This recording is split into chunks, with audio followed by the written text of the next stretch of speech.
भोलेनाथ कहा जाता ना, भोलेनाथ सर्वत्र इसीलिए क्योंकि भोले भाले हैं, इसीलिए वो सर्वत्र है, सब जगह भोले भाले। ऐसे ही जब आप भोले भाले बन जाते हो, आप भी सर्वत्र के साथ जुड़ करके सर्वत्र में समाहित हो जाते हो, सर्वत्र आप में समाहित हो जाता है। ऐसे तो सर्वत्र में समाहित होने के लिए कुछ नहीं करना पड़ता है, पता है आपको? सर्वत्र में कुछ समाने के लिए कुछ भी नहीं करना पड़ता है। अपना अहंकार, अपना मोह, जो विकार हैं कलयुग के, सिर्फ उनसे मुंह पलटने की देरी है, आंखें बदलने की देरी है। केवल गेस्टाल्ट परिवर्तित हो जाए आपका, आपकी दृष्टि परिवर्तित हो जाए, इतनी बात है बस केवल, जिसे समर्पण कहते हैं। सब कुछ आप में समा जाता है, पूरी सृष्टि समा जाती है आप में, और आप पूरी सृष्टि के हो जाते हो। कहीं कोई विरोध नहीं, कहीं कोई किसी प्रकार का तनाव नहीं, कोई अस्वीकार्य का भाव नहीं। हर जगह जो स्वीकार्यता आ जाती है, वही समर्पण का भाव आ जाता है। समर्पण वस्तु के रूप में देखा जाए तो कोई क्रिया नहीं है।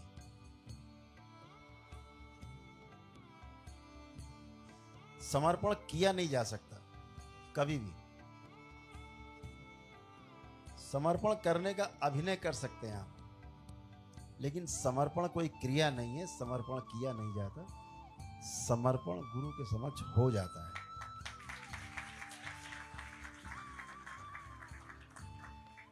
जिस दिन ईश्वर के समक्ष, गुरु के समक्ष आपका समर्पण हो जाता है, उस दिन आप ईश्वर बन जाते हो, आप ही गुरु बन जाते हो, केंद्र में आ जाते हो तुरंत। ये बहुत अद्भुत है, बहुत अद्भुत है।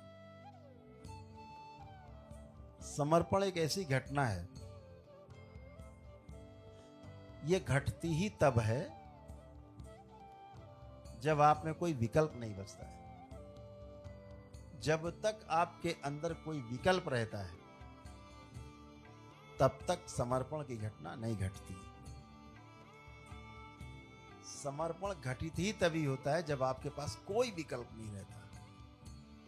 आपके पास जब विकल्प रहता है कि चलो यहां नहीं होगा तो फिर आगे वहां चलेंगे, ऐसा विकल्प रहता है, तो समर्पण नहीं होता है।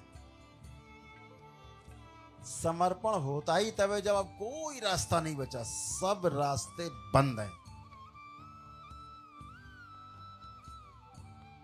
एक गरीब आदमी, कुछ भी नहीं, वाकई में नहीं है उसके पास, न दरबार में कुछ देने के लिए है,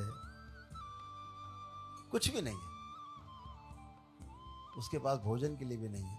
लेकिन अब उसको पता है कि सारे रास्ते बंद हैं, अब जो कुछ होगा इस करौली शंकर महादेव धाम से होगा, अन्यथा कहीं नहीं होगा।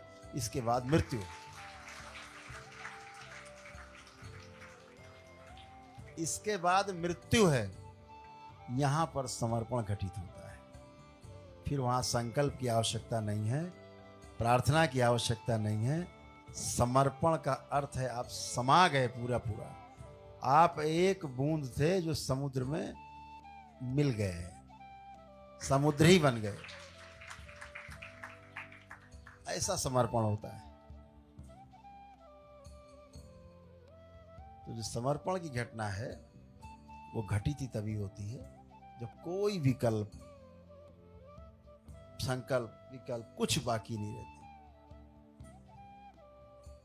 ऐसा जान गए, आप में जरा भी संशय है, आपका संकल्प कभी पूरा नहीं होगा, कभी भी पूरा नहीं हो ही नहीं सकता। एक नहीं, 1000 हवन कर लो, रोज हवन करो, रोज पूजा पाठ करो, एक संकल्प आपका पूरा नहीं होगा अगर आपके अंदर संशय है।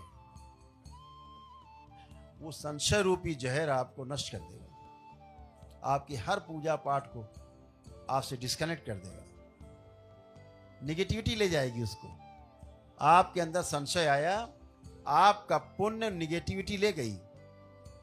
ध्यान रखिए, इस बात को बहुत प्रेम से समझना है। कैसे आपका पुण्य लोग खा जाते हैं, कैसे खा जाते थे।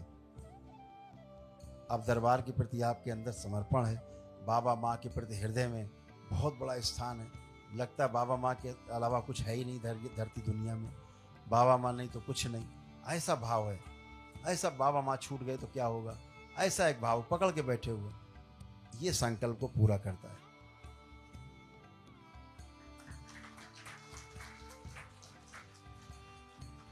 और ये संकल्प को आपके पूरा करता है, साथ ही साथ आपके अंदर बचे हुए विकल्प को भी धीरे धीरे नष्ट कर देता है और आप में समर्पण घटित हो जाता है। पूरा समर्पण हो जाता है।